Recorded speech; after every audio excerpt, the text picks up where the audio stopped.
slap. The sharp crack of skin against skin rattled the humid Miami night air like a gunshot. Passengers on the jet bridge froze mid-step, eyes widening. Sam, Brooks's hand, trembled where it had struck Nora Whitaker's arm, and for a heartbeat, everything stood still. Sam's pulse hammered in her temples. She had been the pride of Miami International's first-class crew for 7 years. Cornell hospitality grad, top performer, someone who could manage any high-maintenance passenger without breaking a sweat.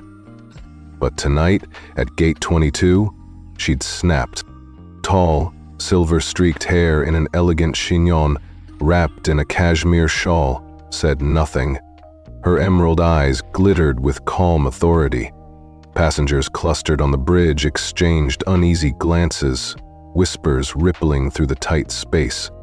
"Ma'am, please step aside," Sam blurted, voice cracking. Every second of delay threatened a cascade of angry emails, scheduling headaches, and one-star reviews. Boarding had been open for 5 minutes. The cabin purred with impatient anticipation. Nora tilted her head, a faint, knowing smile curving her lips. Sam's stomach twisted. From the moment Nora had walked out of the Delta Sky Club lounge after celebrating a $15 million 0 cents deposit on a new London hotel launch, she'd radiated a power Sam couldn't gauge. "First class is this way," Sam insisted, pointing toward the cabin entrance. Her professional composure fought to resurface. She'd trained for emergencies, handled irate executives and spoiled celebrities. But none of them had been Nora Whitaker. In a flicker of desperation, half frustration, half fear, Sam's fingers snapped out in a reflexive slap. The echo of that strike cut through the murmurs like a blade.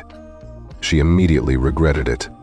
Nora's hand rose slowly to steady herself, her motion graceful, yet unyielding. Then came the soft glow, a tiny pulse of light from a sleek bracelet on her wrist. Sam glimpsed it, heart clenching. Just seconds ago, she had no idea who Nora really was. Now, every eye on the bridge was locked on them, but something larger rippled beneath the surface, the hint of an invisible power at Nora's command. Sam swallowed hard. In the next breath, she'd learn just how deep that power ran, and how quickly her own world could unravel.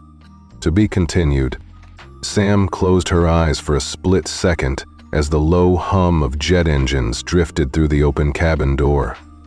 Behind that slap, behind the stunned faces on the jet bridge, lay 7 years of polished routines, countless protocol checklists, and the unshakable pride of a Cornell hospitality graduate.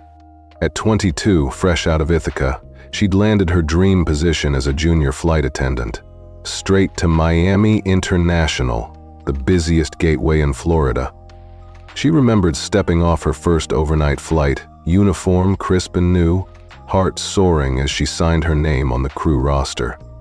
She had a scholarship, a spotless academic record, and advisors gushing that she'd be the next big name in luxury travel. Over the years, Sam had built her reputation on precision. She knew the weight of a first-class ticket, the quiet dignity expected, the discretion demanded by heads of state, rock stars, and Fortune 500 CEOs. She could arrange a last-minute champagne toast, guide a tearful toddler back to his seat, and calm a nervous passenger mid-turbulence, all without breaking her serene smile.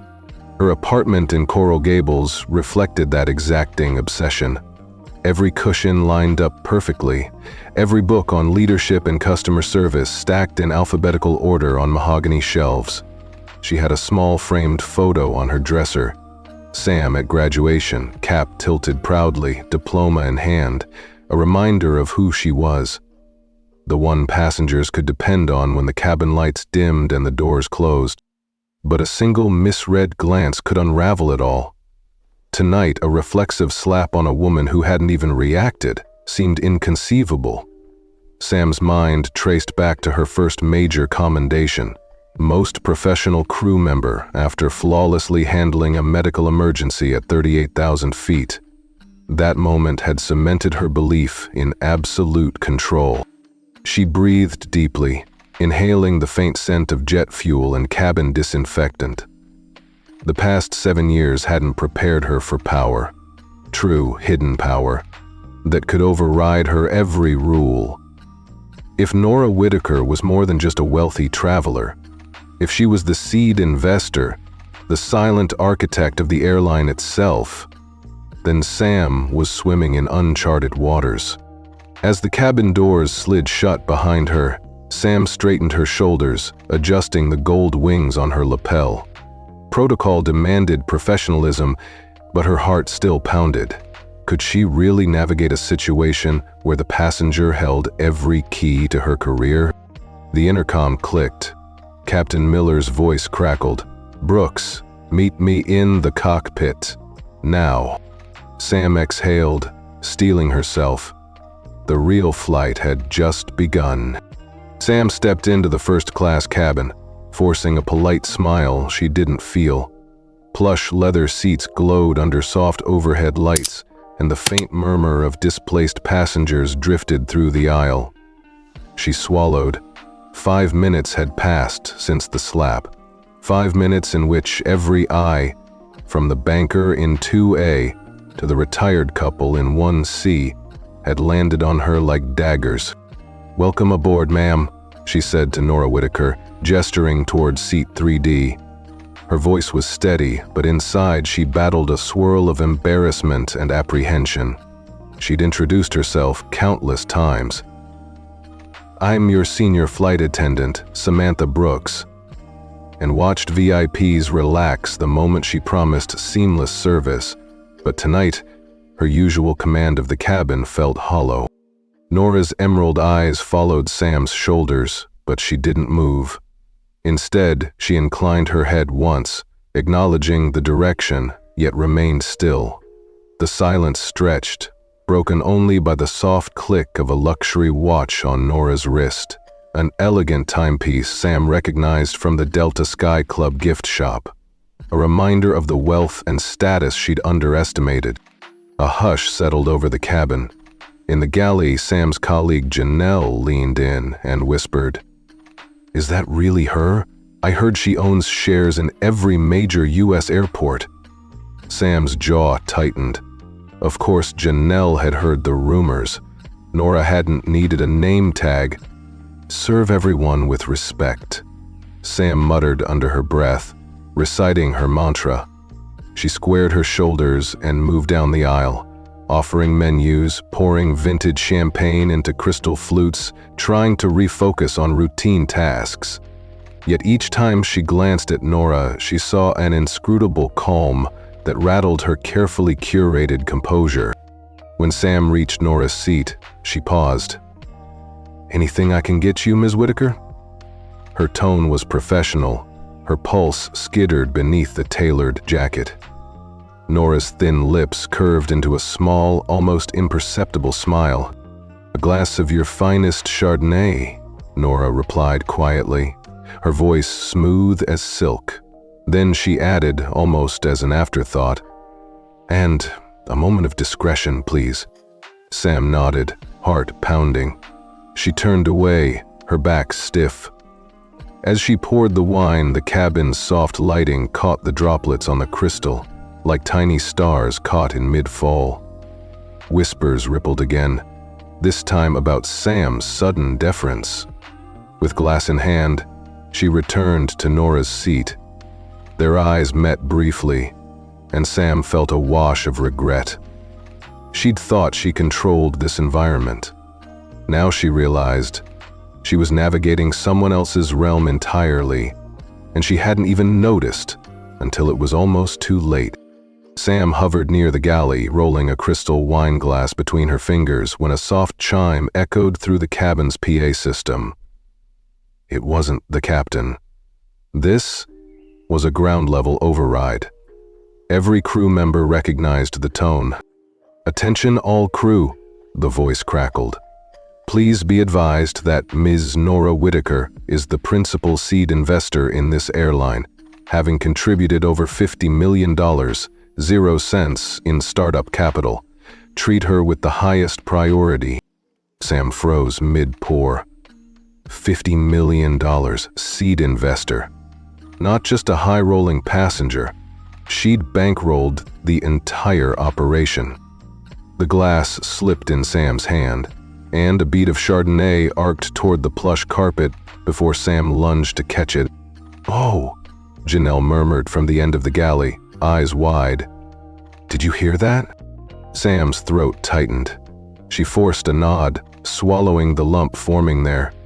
All her neat checklists, her ironclad rules, stolen by a single slap, ignited by a woman she'd misjudged.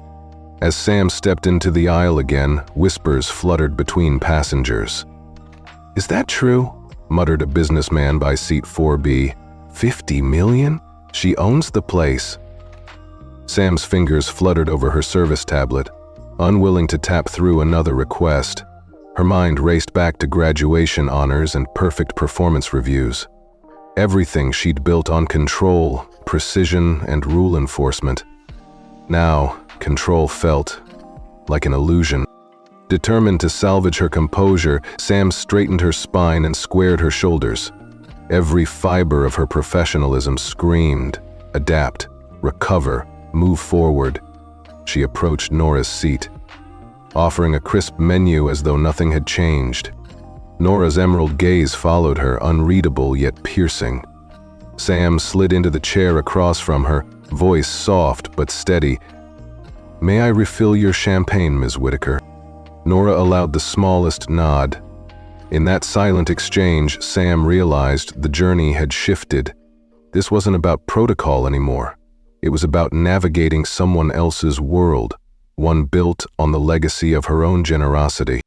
And Sam would have to relearn every rule.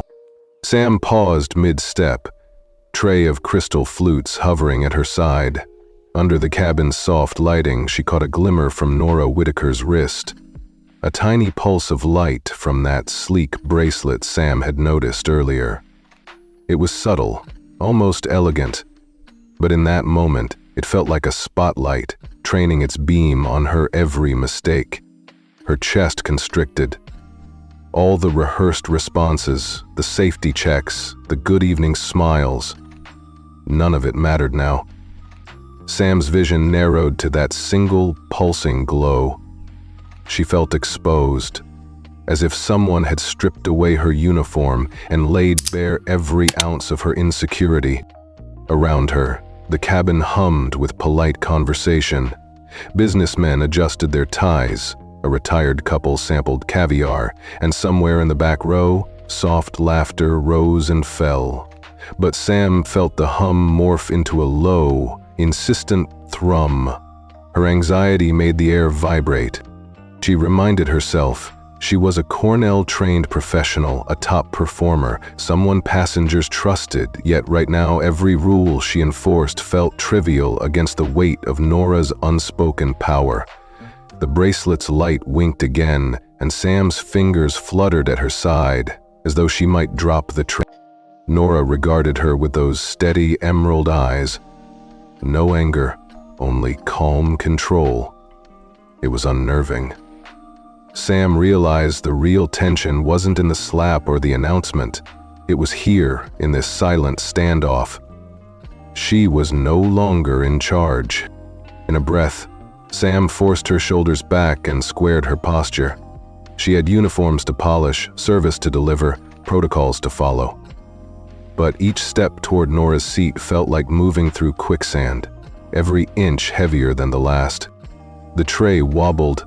Sam steadied it with a tight grip, heart hammering. She swallowed, voice caught in the back of her throat. "Miss Whitaker, your champagne," she managed, sliding forward. Nora accepted the glass without a word. The bracelet's glow faded, but its impact stayed lit in Sam's mind, an unspoken warning that the real flight had only just begun. A soft chime buzzed through Sam's earpiece, slicing through the cabin's hushed ambiance. She froze, chin rising. That wasn't the captain's voice. It was the ground override. Security to Gate 22. Samantha Brooks, report to the cockpit immediately. Repeat, report to the cockpit now. Her knees went weak. Sam's hand trembled as she set the glass down, its crystal tinkling sharply against the tray. $50 million in seed funding. A slap on the wrist wouldn't cut it. Nora Whitaker had just flipped every switch in the system, and Sam was the only one who could hear the call. Sam's uniform felt suddenly too tight. The plush seats, polished panels, and hushed luxury bore down on her like an interrogation chamber. Passengers glanced up, confused by the unexpected announcement. Some stared at Sam. Others glanced toward the cockpit door, anticipation flaring in their eyes. She inhaled, forcing her shoulders back. 7 years of flawless service had never prepared her for this. The mantra ran through her mind. Professionalism, discretion, control. But tonight those words tasted hollow. Stepping into the aisle, Sam could feel every eye tracking her. The businessman in 2A raised an eyebrow. The retired couple in 1C exchanged worried looks. Sam squeezed her palms into fists to steady herself. She reached the curtain, hesitated, and then pulled it aside. In the narrow walkway, the flight crew parted like the Red Sea. Captain Miller's face was stony. Behind him, Richard Hayes and 2 uniformed security officers waited, arms folded.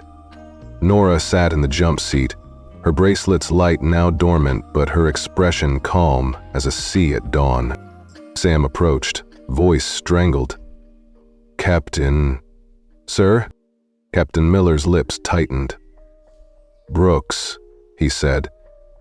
"The override came from Ms. Whitaker. She's requested you up here. Now."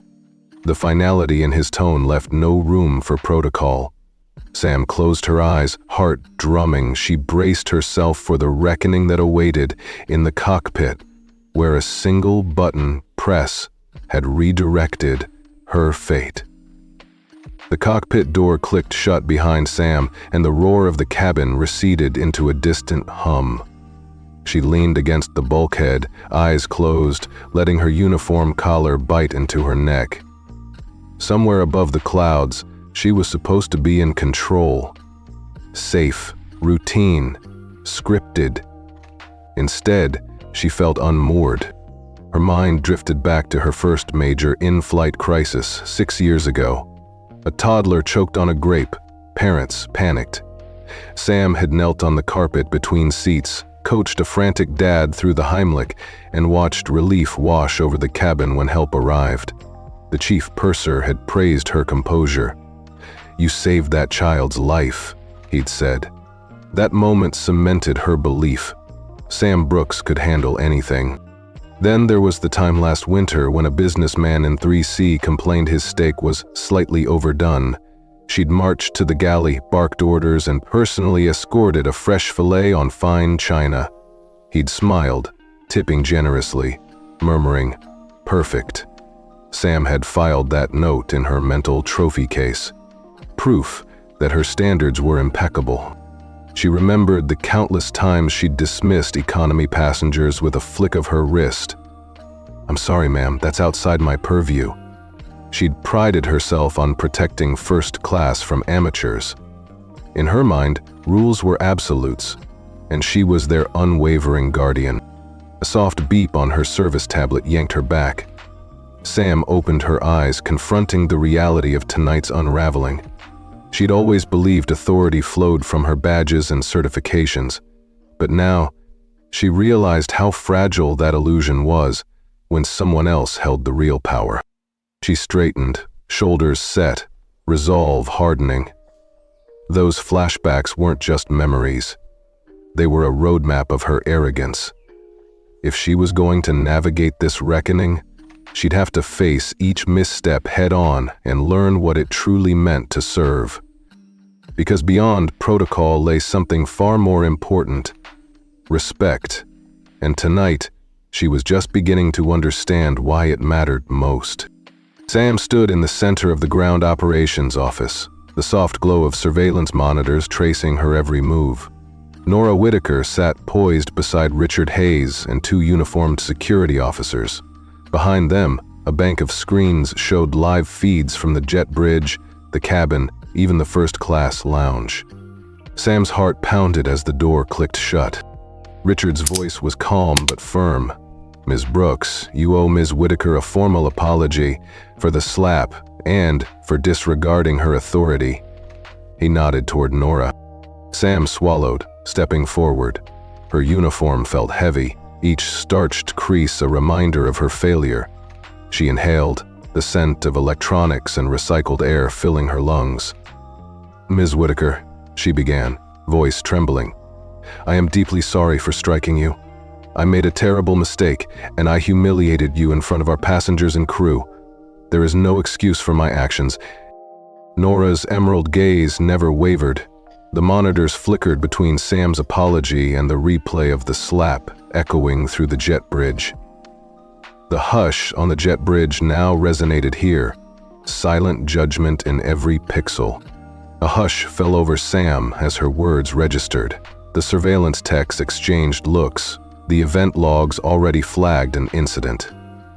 Captain Miller's image appeared on one screen, nodding in solemn agreement.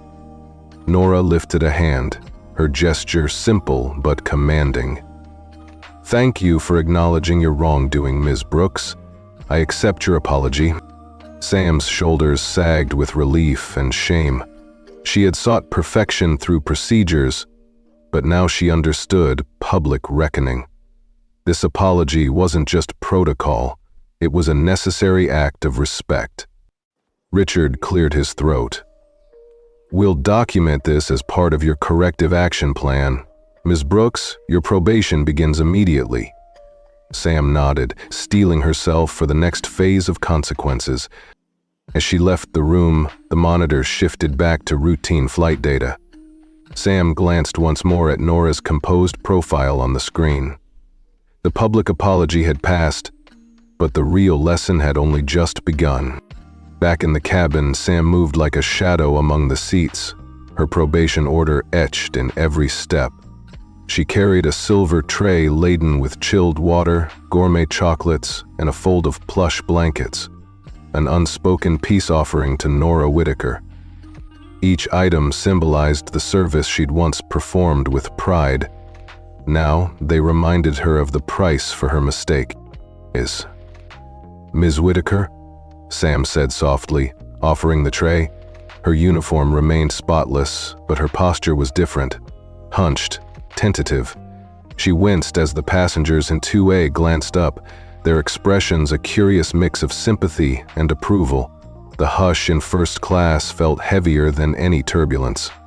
Nora accepted the tray with a gracious nod. "Thank you, Samantha." Her voice was quiet but carried the weight of the entire ordeal. Sam pressed on, draping the blanket over Nora's lap and refilling her water glass with a steady hand. In the aisle, Janelle caught Sam's eye and offered a sympathetic half-smile. It stung. Sam was the veteran, the one who'd tutored Janelle through her first months. Now she followed Nora's lead, learning humility in real time. Throughout the flight, Sam anticipated Nora's needs before a request formed. Extra lavender-scented pillow? Granted. A fresh cup of jasmine tea after dinner? Already steeping. But every act of overcompensation reminded Sam of her failure. The ledger of pride she had once balanced with perfect service was now weighted with guilt. By the time the seatbelt sign chimed off for the descent, Nora sat comfortably, eyes bright with the city lights below. Sam approached one last time, clearing the empty glasses. "It's been my privilege to serve you, Ms. Whitaker."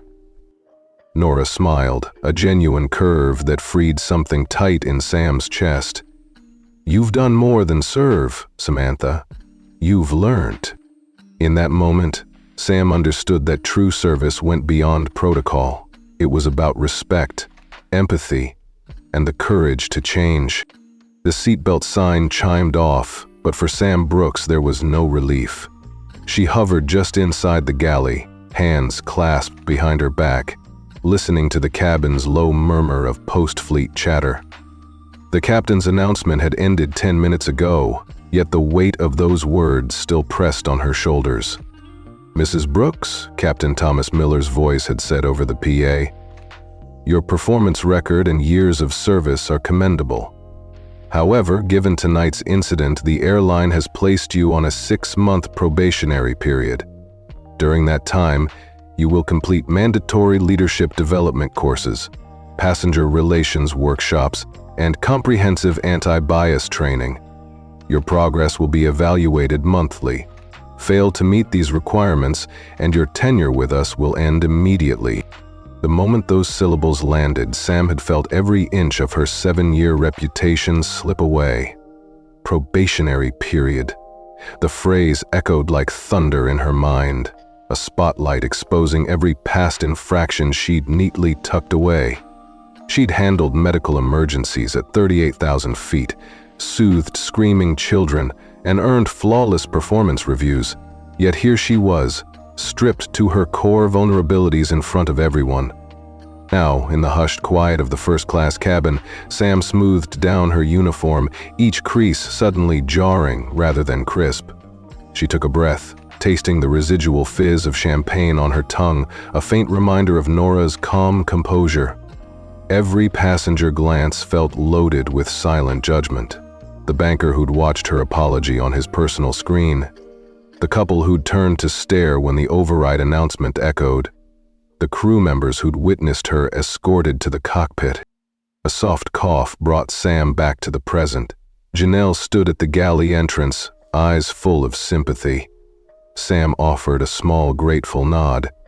She didn't need words. Both knew this was her lowest moment. Yet somewhere beneath the humiliation, a spark of determination flickered. She thought of Nora's final parting words, "You've learned." That gentle affirmation had been more powerful than any reprimand. It reminded Sam that the real mission of service was not perfection, but empathy and growth. Sam squared her shoulders and stepped into the aisle. She paused at seat ton A, where a half-drunk glass of water sat undisturbed. With deliberate care, she picked it up, carrying it to the refreshment cart, feeling the familiar weight of responsibility shift into purpose. Each task, from refilling water to folding blankets, was now an opportunity to rebuild trust, not just with passengers, but with herself. Later, as the cabin lights dimmed for landing preparations, Sam lingered by the window, watching the runway lights blur beneath the plane's descent. The humid Miami breeze would soon give way to London's cool night air, and with it, a chance to start anew. She pulled out her flight attendant manual and flipped to the section on professional development. Under leadership and bias awareness, she found blank lines for notes. Sam uncapped her pen and began to write. Empathy first. Remember every passenger's humanity. Listen actively. Ask before assuming. Own my mistakes. Acknowledge and learn. Commit to growth. Complete all training modules. As the wheels touched down with a gentle thud, Sam felt her heart steady. It wasn't just the end of a flight. It was the beginning of a journey she couldn't afford to fail. Behind her, the hum of applause as passengers disembarked reminded her that respect, once lost, could be earned again. One act of genuine service at a time. The cabin lights were low, and only the soft glow of the service aisle illuminated Sam as she paused beside Nora Whitaker's seat. London's runway lights shimmered through the oval windows, casting shifting patterns across the plush leather upholstery. Sam watched, heart quietly pounding, as Nora leaned forward to speak with a junior flight attendant struggling to balance a full tray of hors d'oeuvres. "Jean, please take your time," Nora said, voice gentle. "No rush. Your work is important." She offered Jean a warm smile, that dissolved the new attendant's flustered expression into calm confidence. Sam felt a tug at her chest. This was the woman she'd slapped just hours ago, a woman whose financial support had made the entire airline possible, and yet here she was, radiating kindness rather than cold command. Sam realized she'd spent 7 years policing first class like a stern gatekeeper, never once thinking about compassion as part of service. She moved quietly to a seat several rows back and sank in, folding her hands in her lap. The cabin hummed with hushed conversations, a retired couple discussing their cruise plans, a tech CEO reviewing data on his tablet, a mother soothing her young child.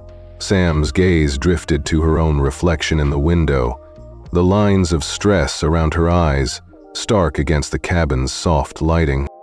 Nora's next interaction was with a group of economy passengers allowed to pass through first class to access the lavatory. A young woman in the aisle hesitated, embarrassed to duck under the curtain. Without missing a beat, Nora rose and gently guided her through, offering a reassuring nod. "After you, please," she said, her tone calm and respectful. Sam's breath caught. She'd once prided herself on enforcing the barrier between classes, never allowing economy travelers to intrude on first class, no matter the reason. Yet here was Nora, inviting empathy instead of erecting walls. Over the next half hour, Sam observed more. Nora offering extra pillows to an elderly passenger in 2C, quietly thanking the purser for his efficiency, and even bending to help a flight attendant adjust a tray table for a wheelchair user. Each act was simple, almost unremarkable on its own, but together, they painted a portrait of service rooted in humanity rather than hierarchy. Sam closed her eyes for a moment, letting the lessons wash over her. She realized that respect wasn't a rigid protocol. It was an attitude carried in every word and gesture. It was the difference between commanding authority and modeling kindness. When the seatbelt sign chimed on for final descent, Sam rose and approached Nora's seat one last time. In her hand, she carried the small notebook she'd started filling with commitments earlier. "Ms. Whitaker," she said quietly, voice steady but warm, "I wanted to thank you, not just for allowing me to learn, but for showing me what true service really means." Nora looked up, her emerald eyes reflecting runway strobe lights. She closed the notebook gently and placed a slender hand over Sam's. "You've grown, Samantha. Remember that growth is a journey, not a destination." Sam nodded, emotion catching in her throat. As the plane began its final descent into London, she tucked the notebook into her breast pocket. Tonight had changed her more profoundly than any checklist or training session ever could. Her world had shifted, away from prideful perfection and toward genuine empathy. And in that transformation, Sam Brooks found a new kind of pride, the quiet confidence of someone who serves with both skill and heart. The jet bridge docked with a gentle thud, and the seatbelt sign flicked off. London's cool night air seeped through the open door as passengers gathered their belongings. Sam Brooks stood poised just inside the cabin, notebook tucked into her breast pocket. Tonight she carried more than trays and service protocols. She carried newfound wisdom. Nora Whitaker rested her cane against the armrest, the cashmere shawl draped elegantly over her shoulders despite the chill. She looked up as Sam approached, offering a gracious nod that warmed Sam's heart more than any sleeve of cocoa could. "Mrs. Whitaker," Sam began softly, "it's been an honor to serve you on this flight." Nora's emerald eyes glimmered.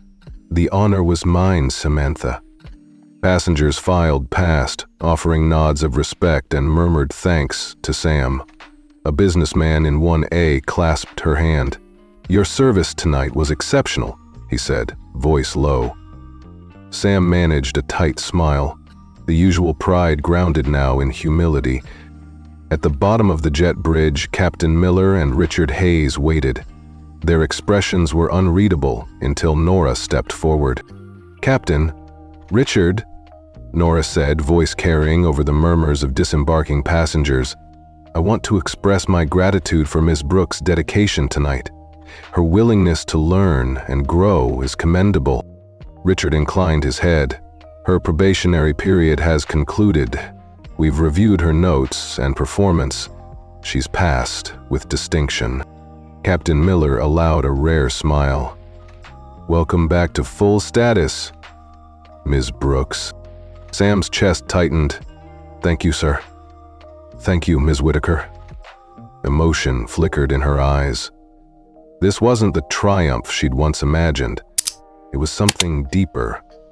A validation that genuine service and empathy transcended even the strictest protocols. Nora offered her hand.